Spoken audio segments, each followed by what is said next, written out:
So thank you very much. The organizers tell me that 5,000 people signed up for this event. And yesterday we had close to 2,000 people that have participated. So I'm very, very excited to be here.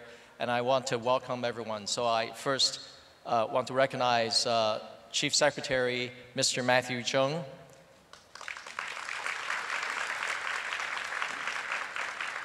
And fellow entrepreneurs, you're in for a really exciting event. I also want to recognize and thank our corporate sponsors, as well as the students and the parents that are sitting in the audience. The parents are very, very important in starting up businesses because family support is absolutely crucial in providing that energy and the permission, if you will, for young people, giving them the freedom to do what they want to do. So I want to especially thank the parents and those of you who are sitting in the audience, welcome. About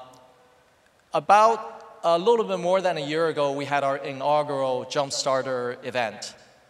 At that point, the event was really about just entrepreneurs, startups, and mostly Hong Kong companies. And we held a competition, a pitch competition. This year, this time, we will continue to do our pitch competition with 24 finalists. But there's a few areas that are different from a year ago. Number one, the international participation is now very apparent. We started the whole pitch pool with over 600 companies. 50% coming from Hong Kong, but then the other 50% coming from over 35 countries in the world. And so I'm very honored and happy to bring the international participation coming to Hong Kong. This is very, very good for Hong Kong. The next thing is we've seen more and more women participation. We see more and more women entrepreneurs. A year ago, we had 17% women entrepreneurs participating in our pitches. But this year, that's gone up to 22%. And I'm very, very encouraged by that. And we hope to continue to increase the women participation in startups and entrepreneurialism. And Alibaba Entrepreneur Fund is here to support that effort.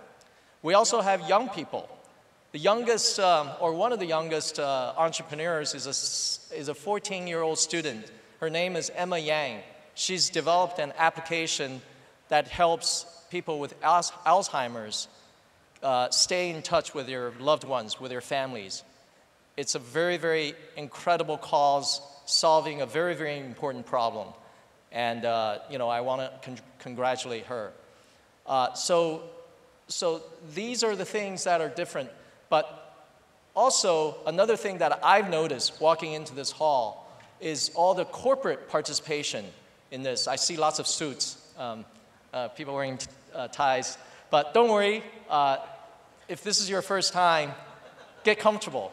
I see the booths over there with lots of leading Hong Kong corporates.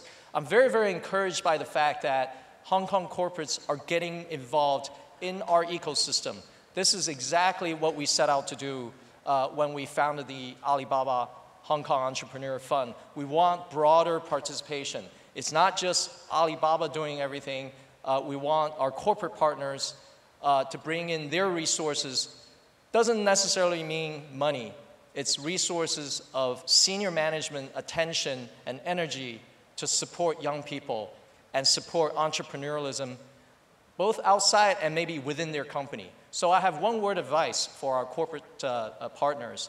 When it comes to innovation, top-down innovation doesn't work. Innovation doesn't mean the boss comes up with an idea and tell their young people to execute. Innovation has to be bottom-up. I've said this before, companies don't innovate. It's people that innovate. And it's the young people that are close to the market, that's close to your customers, that will figure out great ideas and innovate. So let the young people in your organizations flourish, give them the space, the room, the resources to do that. I finally want to just mention and maybe give the entrepreneurs here a little bit of advice about entrepreneurialism. I was thinking about this last night. What would I say about entrepreneurialism? Most companies, most startup companies start with a technology or an idea. But that technology has to go out in search for a problem to solve. So it's actually exactly the opposite of how you build a long-term, long-lasting, sustainable company.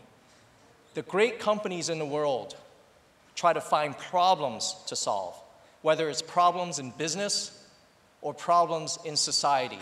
You focus on the problem, and then you go out and look for or invent your technology solution to do that. But it's okay. The startups here all started with a technology, something that's cool, the kernel of innovation. But once you scale up, and all of you sitting here, the entrepreneurs sitting here, will face that problem.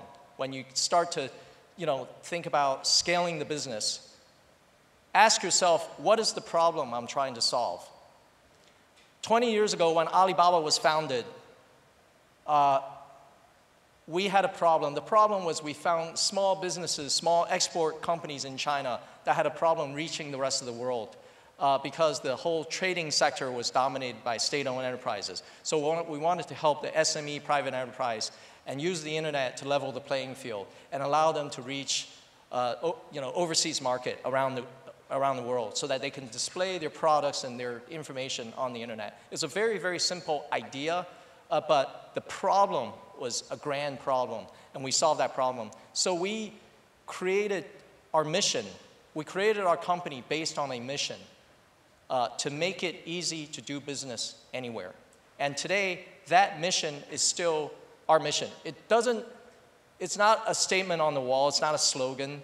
It is something that we believe in our hearts that is the problem we want to solve.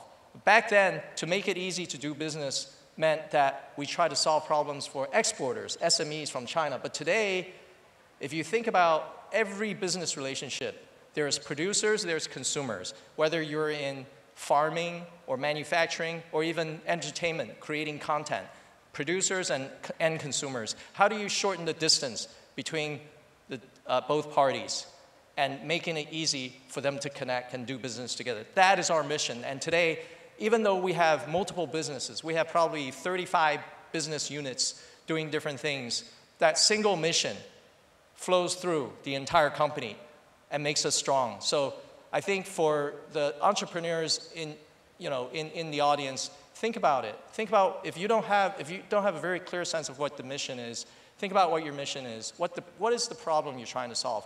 It could be a problem of society, because if you solve problems of society, you're going to create value, okay? And you're going to be able to, quote unquote, monetize that or a small piece of that for yourself while creating benefits for a lot of other people. So having a mission is important. Live for your mission, all right?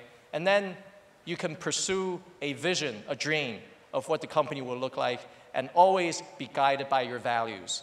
Mission, vision, values. These are the three most important things to think about as you start your business. Thank you very much. Thank you very much, Joe. Please be seated.